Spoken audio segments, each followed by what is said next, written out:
الرحمن الرحیم۔ معزز سامعین و ناظرین، السلام علیکم ورحمۃ اللہ وبرکاتہ۔ میں امید کرتی ہوں کہ آپ سب خیریت سے ہوں گے، خوشحال ہوں گے۔ میری دعا ہے کہ اللہ تعالیٰ آپ کو خوش اور آباد رکھے۔ آج کی میری اس ویڈیو کا موضوع ہے غزوہ تبوک۔ اس سے پہلے کہ میں غزوہ تبوک کے متعلق تمام معلومات آپ کے ساتھ شیئر کروں، تمام ناظرین جو میرے چینل پر نئے ہیں ان سے کائنڈلی گزارش ہے کہ آپ چینل کو سبسکرائب کر دیں اور بیل آئیکن کو پریس کر دیں تاکہ اپلوڈ ہونے والی ہر نئی ویڈیو کا نوٹیفیکیشن آپ کو مل جائے۔ ویڈیو کا موضوع ہے غزوہ تبوک۔ غزوہ تبوک کی وجہ تسمیہ: تبوک مدینہ اور شام کے درمیان ایک مقام کا نام ہے جو مدینہ سے 14 منزل دور ہے۔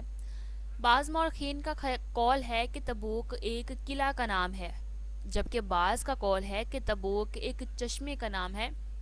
ممکن ہے یہ سب باتیں موجود ہوں۔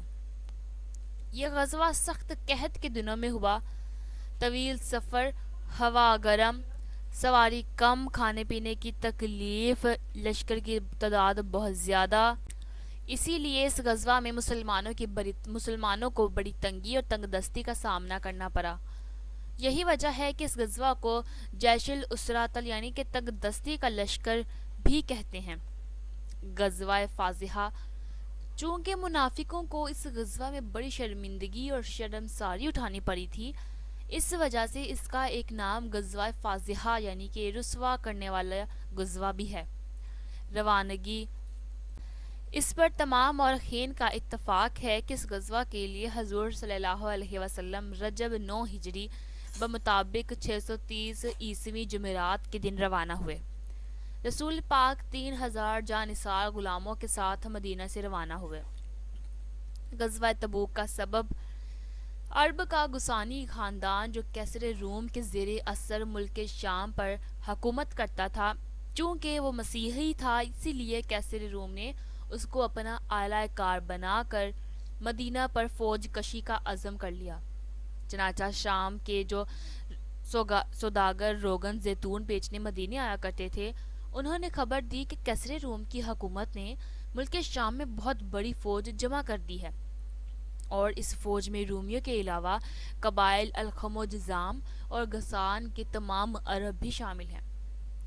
ان خبروں کا تمام عرب میں ہر طرف چرچا تھا، اور رومیوں کی اسلام دشمنی کوئی ڈھکی چھپی چیز نہیں تھی، اس لیے ان خبروں کو غلط سمجھ کر نظر انداز کر دینے کی بھی کوئی وجہ نہیں تھی۔ اس لیے حضور صلی اللہ علیہ وسلم نے بھی فوج کی تیاری کا حکم دے دیا اور اپنی فوج کو محتاط کر دیا۔ تبوک کی روانگی: حضور اکرم صلی اللہ علیہ وسلم 30,000 کا لشکر ساتھ لے کر تبوک کے لیے روانہ ہوئے اور مدینے کا نظم و نسق چلانے کے لیے علی المرتضیٰ کو اپنا خلیفہ مقرر کیا۔ تبوک کا چشمہ: حضور صلی اللہ علیہ وسلم تبوک کے قریب پہنچے تو ارشاد فرمایا کہ انشاءاللہ تعالی کل تم لوگ تبوک کے چشمہ پر پہنچو گے اور سورج بلند ہونے کے بعد پہنچو گے، لیکن کوئی شخص وہاں پہنچے تو پانی کو ہاتھ نہ لگائے۔ حضور صلی اللہ علیہ وسلم جب وہاں پہنچے تو جوتے کے تسمے کے برابر اس میں ایک پانی کی دھار بہہ رہی تھی۔ آپ نے اس میں سے تھوڑا سا پانی منگا کر ہاتھ منہ دھویا اور اسی پانی میں کلی فرمائی، پھر حکم دیا کہ اس پانی کو چشمے میں انڈیل دو۔ لوگوں نے جب اس پانی کو چشمے میں انڈیلا تو چشمے سے زوردار پانی کی موٹی دھار بہنے لگی اور 30,000 کا لشکر اور تمام جانور اس چشمے کے پانی سے سیراب ہو گئے۔ رومی لشکر ڈر گیا۔ حضور اقدس صلی اللہ علیہ وسلم نے تبوک میں پہنچ کر لشکر کو پڑاؤ کا حکم دیا، مگر دور دور تک رومی لشکروں کا کوئی پتہ نہیں چلا۔ واقعہ یہ ہوا کہ جب رومیوں کے جاسوسوں نے کیسر کو خبر دی کہ رسول اللہ 30,000 کا لشکر لے کر تبوک میں آ رہے ہیں، تو رومیوں کے دلوں پر اس قدر ہیبت چھا گئی کہ وہ جنگ سے ہمت ہار گئے اور اپنے گھروں سے باہر نہ نکل سکے۔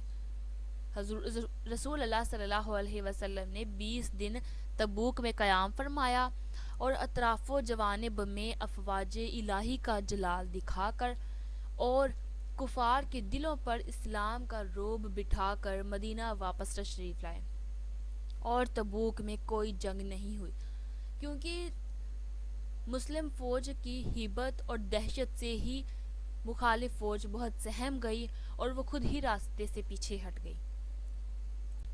امید کروں گی ناظرین کہ آج کا واقعہ آپ کو پسند آیا ہوگا۔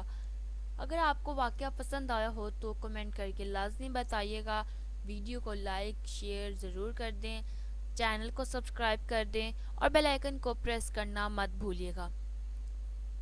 اپنی دعاؤں میں یاد رکھیں۔ اللہ حافظ۔